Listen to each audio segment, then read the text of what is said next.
Environment and Sustainable Development of Andorra. Your Excellency, you have the floor.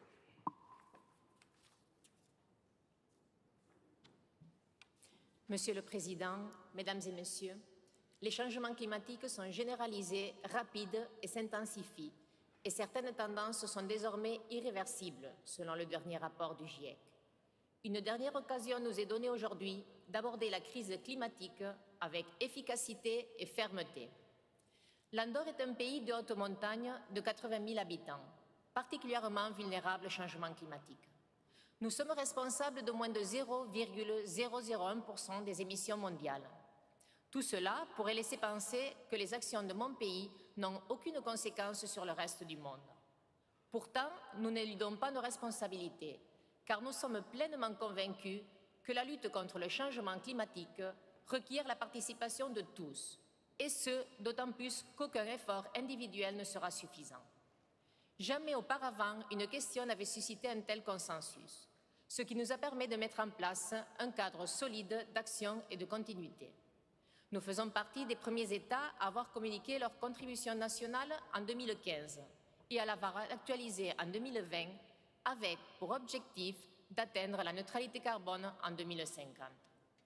Le Parlement andorran a approuvé à l'unanimité une déclaration d'urgence climatique et une loi sur la transition énergétique et le changement climatique. De plus, des avancées en matière de fiscalité environnementale qui garantissent que les activités qui ont le plus fort impact sur l'environnement soient les principaux contributeurs nous ont permis de créer un fonds vert intégralement destiné à faciliter l'action climat. La mise en place d'un prix du carbone nous a permis d'avancer vers une mobilité plus durable. Notre fonds vert finance aussi des programmes relatifs à l'efficacité énergétique, aux installations d'énergie renouvelable dans le bâtiment et à l'acquisition des véhicules électriques. En tant que dirigeants politiques, nous nous devons de mettre en place des actions concrètes. Il est nécessaire d'augmenter les ambitions nationales, de renforcer la transparence, d'assurer l'intégrité des marchés, de mettre en place des outils de financement prévus à l'accord de Paris. La pandémie du Covid-19 a provoqué une mise à l'arrêt de l'économie sans précédent et l'une des conséquences a été la réduction des émissions polluantes. Mais elle n'a été qu'un mirage.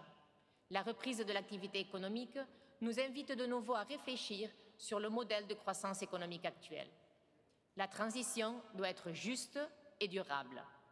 Si notre réponse ne fait pas appel au multilatéralisme, si elle n'est pas conforme aux 17 objectifs de développement durable, elle sera sans effet.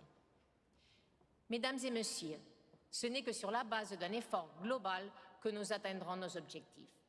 C'est pour cela que nous demandons à l'ensemble des partis d'honorer l'accord de Paris en 2015.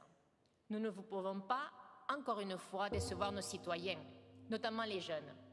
Nous devons prendre en compte les demandes qui nous ont fait parvenir à travers le Youth for Climate Manifesto que les jeunes ont élaboré à Milan, car nous sommes sans doute face à un des plus grands défis que notre civilisation a relevé.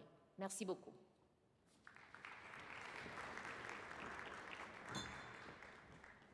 Thank you, Your Excellency.